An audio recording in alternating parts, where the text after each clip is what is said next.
Hepinize merhaba değerli dostlar. Ben mahalle dostunuz Beyaz Kaplan Kemal. Bugün sizlerle birlikte çok güzel bir video çekeceğiz. Videomuz başlıkta gördüğünüz gibi en çok kullanılan Windows kısa yollarını göstereceğim sizlere. Bu ihtiyacınızı gerçekten giderecek çünkü benim ara sıra gerçekten hayatımı kurtaran bazı şeylerden bahsedeceğiz arkadaşlar bu arada. Çünkü gerçekten işe yarayan şeyler bunlar. O zaman haydi vakit kaybetmeden hemen videomuza geçelim. Evet, şu an ana ekranımıza geldik. Birinci kısa yolumuzla başladım. Bu gerçekten benim için çok önemli olan bir şey. Sadece bir tane bir şeye kopyalayıp yapıştırabilirsin tezini. Çürüten bir şey. Windows Pano özelliği. Hemen onu gösteriyorum size. Mesela Harem Altın yazalım buraya. Harem Altın. Diyelim ki ben buraya geldim ve buradan bir tane siteyi kopyalamak istedim. Buraya kopyaladım. Geldim başka yere yapıştıracağım. Onun yerine yanlışlıkla bir şey daha kopyaladım. Bunu kopyaladıktan sonra bir de geldim YouTube kanal linkini kopyaladım. Bu arada arkadaşlar kanalıma da abone olabilirsiniz. Eğer abone olursanız beni çok desteklemiş olursunuz. Aynı şekilde bu tarz videoların daha çok gelmesini istiyorsanız da yorumlar kısmına daha çok video istiyoruz. Beğenmeyi unutmayın. Bu keşfetimizi arttırır. Daha çok keşfete çıkmamızı öne sunar. Bu benim için iyi bir şey. Şimdiden teşekkür ederim arkadaşlar. Değerli dostlar, buradan gördüğünüz gibi bir şey kopyaladım. Bir bunu kopyaladım ben. Örnek veriyorum harem altın. Ctrl+C yaptım. Ctrl+C ve Ctrl+V de bu arada arkadaşlar. Ctrl+V yaparsanız kopyalarsınız. Ctrl+V yaparsanız da yapıştırırsınız. Ctrl+X yaparsanız da bunu buradan komple kesersiniz. Başka yere Ctrl+V yapabilirsiniz. Bu da böyle kısa bir bilgi. Hani bu normalde 10 tanesinin içinde değil. Neyse. Kısacası arkadaşlar 2 tane kopyaladım. Birincisi bu. İkincisi de bu. Şimdi bunları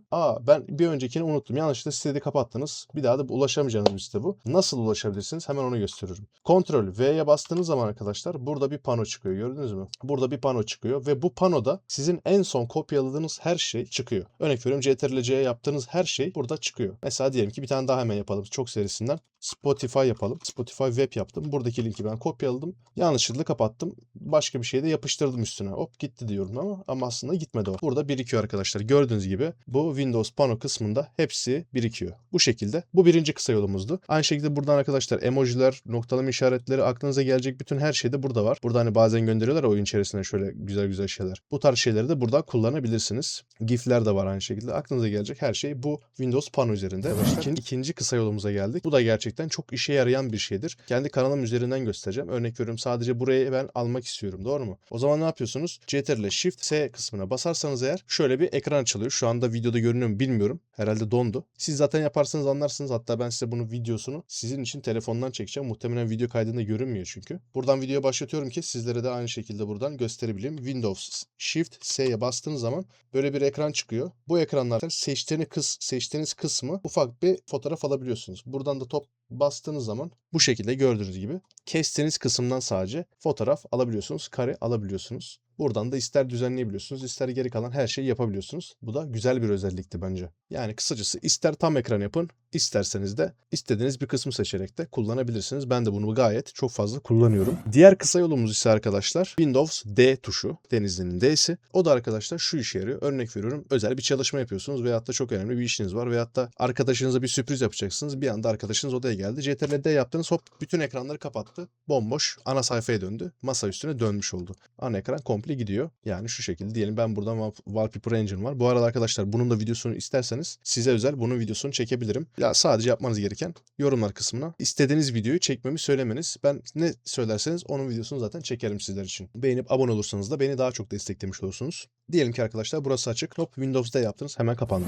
Bu da arkadaşlar özel bir çalışmanız varsa ve kapattıysanız geçmişten bulmak yerine gitmek yerine çok güzel bir kısa yoldur. Örnek veriyorum burada bir çalışma yapıyorsunuz yine. Buradan geldiniz işte videolar izlediniz ve hatta örnek veriyorum bir tane video açtınız buradan izlemeye başladınız. Yanlışlıkla bunu hop kapattınız. Ne yapacağım derken geçmişten gitmek yerine veya bu arada Google üzerinden Ctrl+H yaparak da gidebilirsiniz ama bunun daha kısa bir yolu var arkadaşlar. Ctrl Shift T tuşuna bastığınız anda direkt en son sayfayı yükler size ve bu da size daha çok zaman kazandırır. Güzel bir özelliktir aynı şekilde. Google için aslında bu ama yine de güzel bir özellik, kısa yol.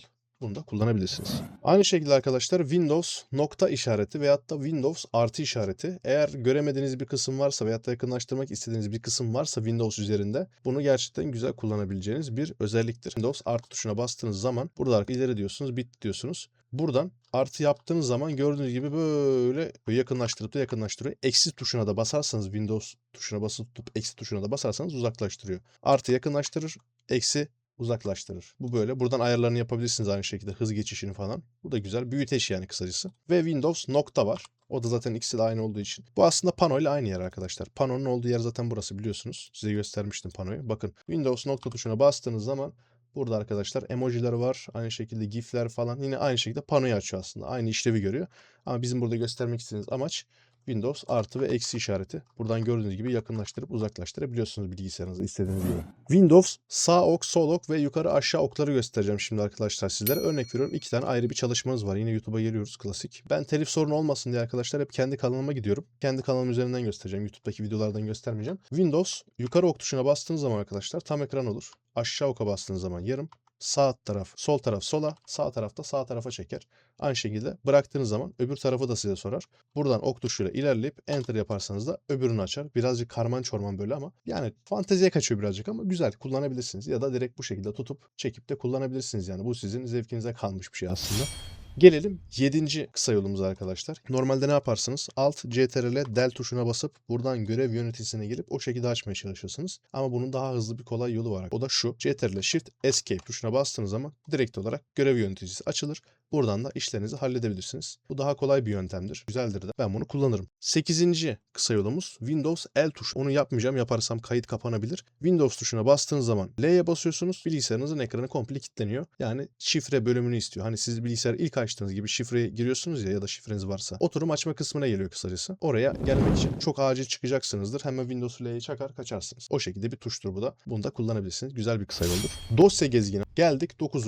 Benim yine aynı şekilde bazen buralarda gördüğünüz gibi mesela benim ana ekranım hep bu şekildedir. Böyle bomboştur çoğu zaman. Bazen böyle çok üşengeçliğini tuttuğumda çok dağınık olur ama kullandığım özelliklerden birisidir. Benim bilgisayarım bu, hani bilgisayarım kısmı yazan yer var ya, dosyalarımı aradığım yer. Orayı bulamam mesela. Direkt Windows E'yi çakarım arkadaşlar. Buradan giriş ekranına gelir. Buradan istediğim yere geçebiliyorum. Bu bilgisayar kısmından tekrar oyunlar, SSD, cartçut buradan gezebiliyorum. Hemen ne yapıyoruz? Windows tuşuna basıp E tuşuna bastığınız zaman giriş ekranı sizi karşılıyor. Buradan istediğiniz her şeye erişebiliyorsunuz bilgisayardan. Bu da güzeldir. Bunu da not alın. Son olarak arkadaşlar 10. kısa yolumuz ve benim en çok kullandığım kısa yollardan birisidir bu da. Windows Tab tuşu arkadaşlar. Neden bunu çok kullanıyorsunuz veyahut da kullanıyoruz? Şu nedenden: herhangi bir uygulama, herhangi bir oyun crash yediğinde veyahut da hiçbir şekilde kullanılamadığında bazen görev yöneticisi bile açılmıyor. Bu çok işe yarıyor. Nasıl işe yarıyor? Mesela diyelim ki benim Spotify'ım burada değil mi? Spotify'ım burada. Örnek bir de yanında bir de Google var. Google crash verdi. Hiçbir şekilde bilgisayar işlem yapmıyor. Olur ya, şans ya. Ne yapıyorsunuz? Windows Tab tuşuna basıyorsunuz ve buradan istediğiniz uygulamayı veyahut da crash yiyen uygulamayı